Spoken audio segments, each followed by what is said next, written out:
COP29, we expect that we agree on the new climate finance goal, which is absolutely fundamental. We know that need for finance is now running in trillions and not billions, and that new goal must agree to provide trillions every year, and rich countries have a responsibility to make sure that it grants and not loan, and that's exactly what they have been doing when they said they have achieved the target of $100 billion. Developing countries are already facing huge climate impacts, and they need a lot of support. Yes, we agreed to establish the Loss and Damage Fund, which has not even been able to mobilize $1 billion, and the needs are running in hundreds of billions of dollars to help people recover from climate impacts.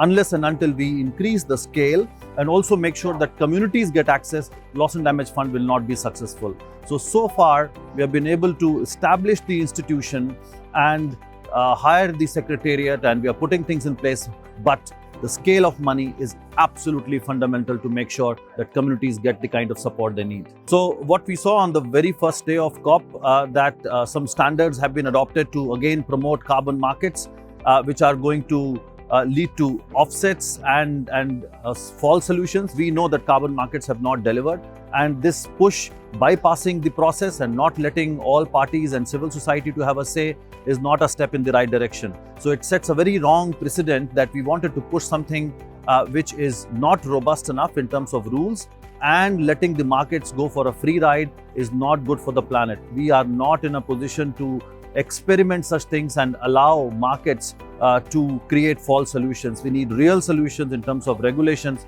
so that we can move away from fossil fuels and adopt renewable energy and help people recover from climate impacts. It sends a wrong signal that a lot of world leaders are not coming here.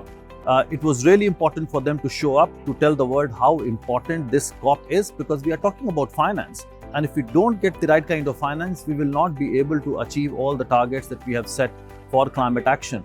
And for developing countries to come here and demand that, and for developed countries to show their sincerity and commitment, because they have been failing for years and decades. So this COP is really important. If we don't get an agreement on new finance goal, which is commensurate to the need, this COP is going to be a failure. Well, we are already missing that urgency. Science is telling us that we are lagging behind. We need to ramp up action.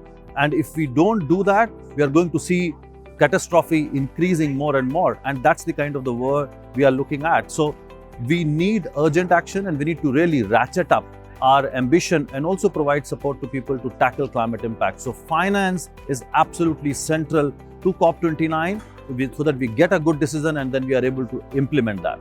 So the main barrier again remains the scale of funding, and also many of the rules that are now being designed to operationalize the Loss and Damage Fund. And that is going to happen in the next few board meetings now that the secretariat is being set up. And that is important, because if we don't reach that scale and if we don't provide access to communities, the mandate that Loss and Damage Fund has cannot be fulfilled adequately.